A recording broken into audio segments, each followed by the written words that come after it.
Welcome to this series on physiologic birth. My name is Benita Katz. Let's consider how we use time as a measure of labor progress.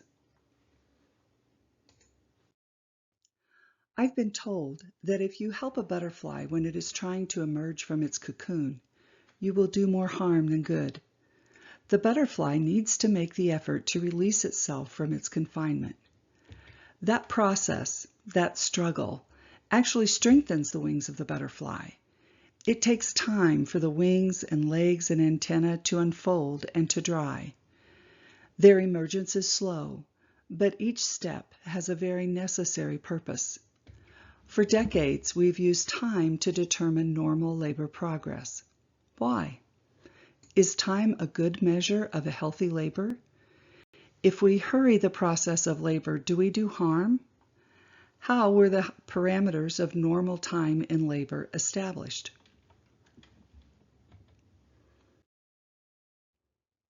In this video, we'll look primarily at two articles that address the topic of time and labor. In the first, Emily Hamilton and colleagues take a look at the labor curve. Two things account for about half of all cesarean births: arrest of dilation and arrest of descent. In other words, labor is not progressing as quickly as we think it should. The authors assert that because there's such a wide variation in the patterns of labor progress, that time is not an accurate measure of what is acceptable or normal. The second article published in the journal Birth in 2024 addresses some of the same concerns as the Hamilton piece, but from a somewhat different perspective. Weckend and her fellow authors also mention the issue of labor dystocia, that is, labor not progressing as we would expect it to. They look at labor plateaus, times when progress during labor seems to slow down or even stop. Is this cause for concern, or is this a physiologic process that we should respect? Before we begin, I'd like to address the words we use.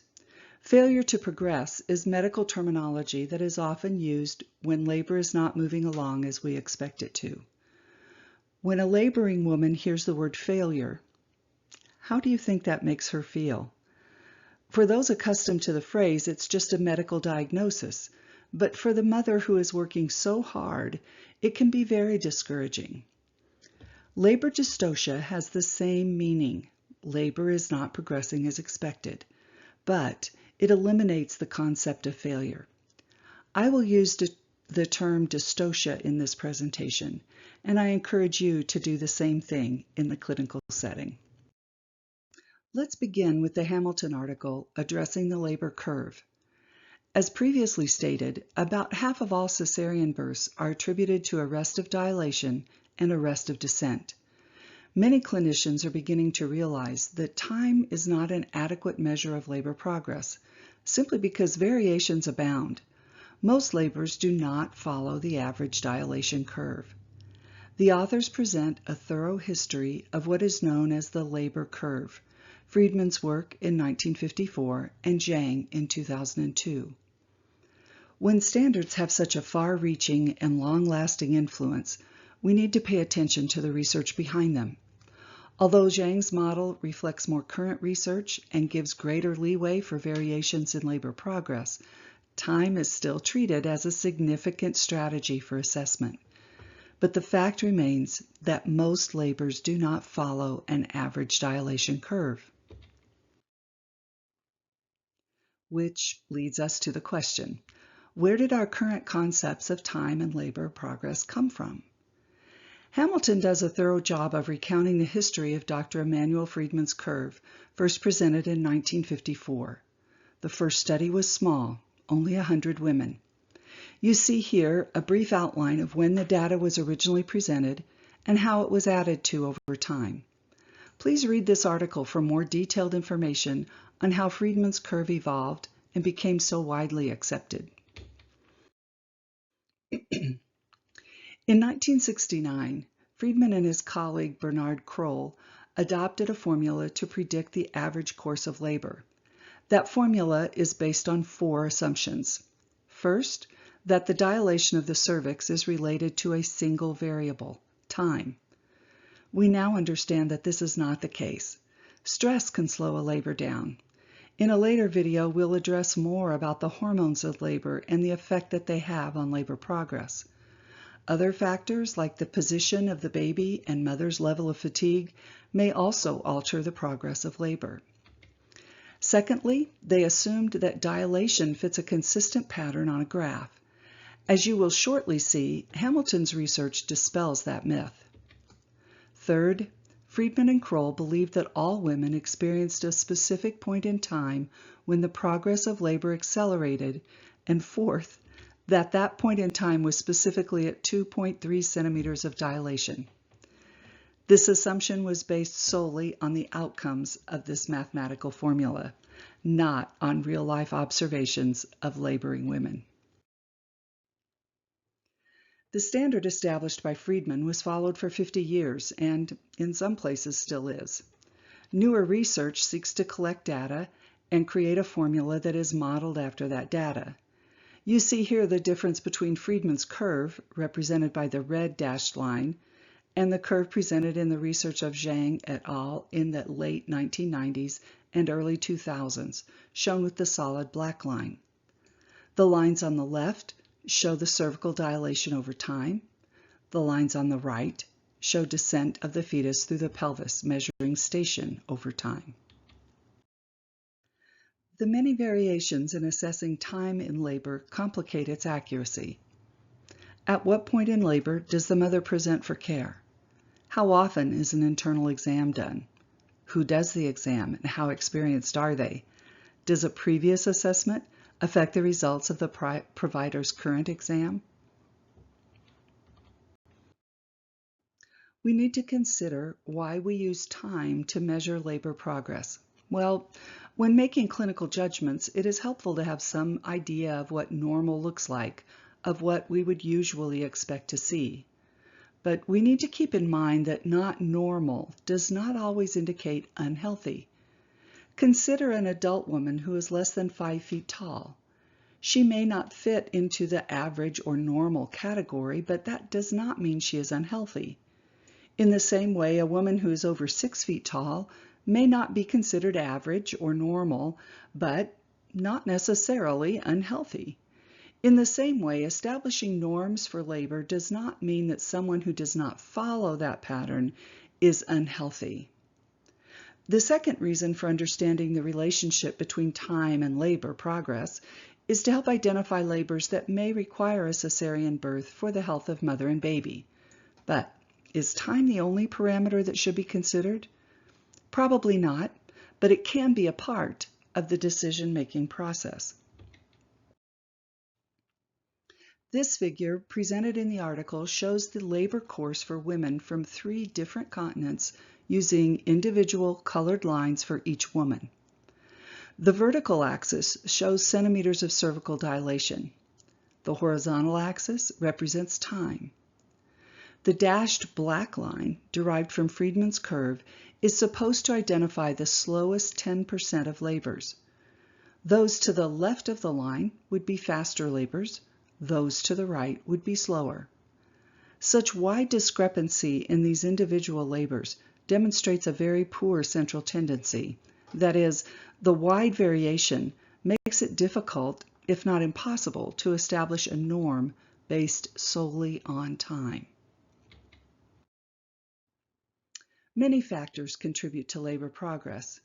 Position of the fetal head, maternal movement during labor, the strength of contractions are a few considerations that can make a significant difference. The lighting in the room, the amount of stress the mother feels, the kind of support that she has, all play a part in helping or hindering labor progress. Hamilton recommends the development of more complex measures to assess labor progress. Now, let's move on to the second article found in the journal Birth. In 2024, Marina Weckend and colleagues published an article entitled Physiologic Plateaus During Normal Labor and Birth, a Novel Definition. Like Hamilton, These authors mention how often cesareans are performed based on the diagnosis of labor dystocia. They state that labor dystocia is poorly defined and subjectively diagnosed. There is great variation in the use of oxytocin to augment labor. The Hamilton article is but one example of the growing evidence that normal labor can be much slower than the standard labor curve that is still in use. In this article, the authors seek to define plateaus that occur during labor, that is, times during labor when progress seems to slow or stop altogether. Because this occurs so commonly, Weckend and colleagues explore the concept that physiologic labor may be more accurately represented through a model of alternating accelerating and decelerating phases. They refer to these resting phases as physiological plateaus. In this study, 20 Australian midwives were interviewed. They had a median 14.5 years of experience and practiced in a variety of birth settings: hospital, birth center, and home. The main purpose of this research was to examine the properties and significance of physiologic plateaus. Primarily, midwives conceptualized physiologic plateaus as a mechanism of self-regulation of the mother-baby dyad, theorizing that physiologic plateaus accommodate fetal-maternal rest, maternal psychological integration, and fetal repositioning. In my mind, this concept parallels many other systems of the body and mind. Our heart pumps and rests. Muscles contract and relax. In the same way, our minds are capable of intense focus, but need occasional breaks or even sleep. Although these plateaus most often indicate a healthy rhythm, they may be in response to disruptive stimuli such as anxiety and disturbances in the birth environment. This can be understood, at least in part, through the relationship of oxytocin and catecholamines. Most of the time, these hormones are inversely proportional. During times of stress, catecholamines are released, which inhibits the release of oxytocin, slowing labor progress. I hope to go into more detail on this in another video. Many of the responses of the midwives are summarized in this chart. Hunger, thirst, and exhaustion are physical reasons that may require rest. Although these are listed under maternal factors, I have to wonder if this also affects the fetus. If the mother's blood sugar is low, wouldn't this also affect baby's energy levels? Putting these factors in separate categories makes them easier to address, but we should keep in mind that mother and baby are intimately connected. What affects one will most often affect the other. Psychological factors should not be minimized. Birth is as much an emotional process as it is a physical one. We have known for decades that fear and anxiety can slow labor. This is why we emphasize the need for mother to relax. This is why childbirth education is so important and why the support of a doula can make such a significant difference.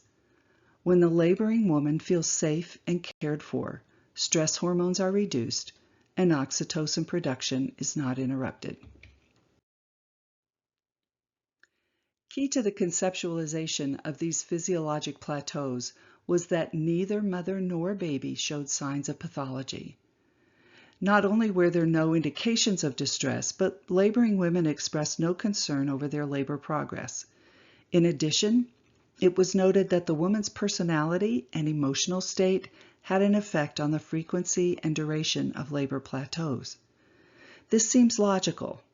A woman who's already had several children is less likely to be stressed during labor.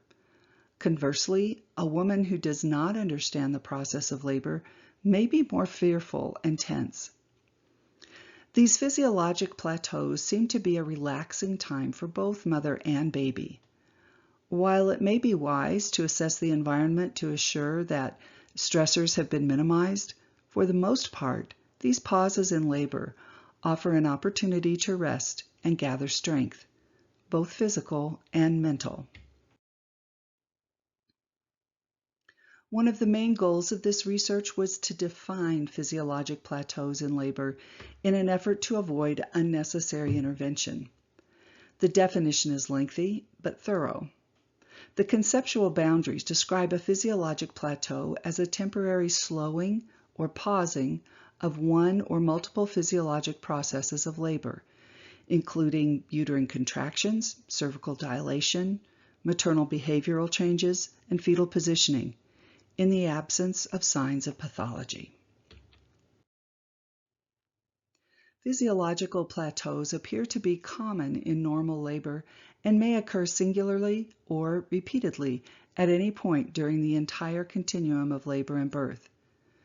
The typical duration of physiological plateaus lies between a few minutes and several hours, although some plateaus reportedly last multiple days. The primary etiology of physiological plateaus appears to be a self-regulation of the mother-baby dyad, where plateaus provide valuable resting periods and thereby ensure fetal-maternal well-being throughout childbirth. Secondarily, physiological plateaus occur in response to external factors, such as disruption in the birth environment, thereby signaling to the mother and birth attendants that the birth environment may need changing. Physiological plateaus are typically followed by a natural resumption and acceleration of labor processes, resulting in physiologic birth outcomes for mother and baby.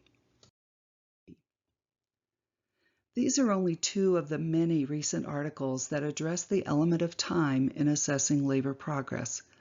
While it is beneficial to have an idea of what average or normal labor looks like, time is only one factor to consider. When we observe uninterrupted labor, we find significant variations. Expecting every woman to fit in a narrow definition of normal often leads to unnecessary intervention. Let's broaden our perspective to accommodate those variations.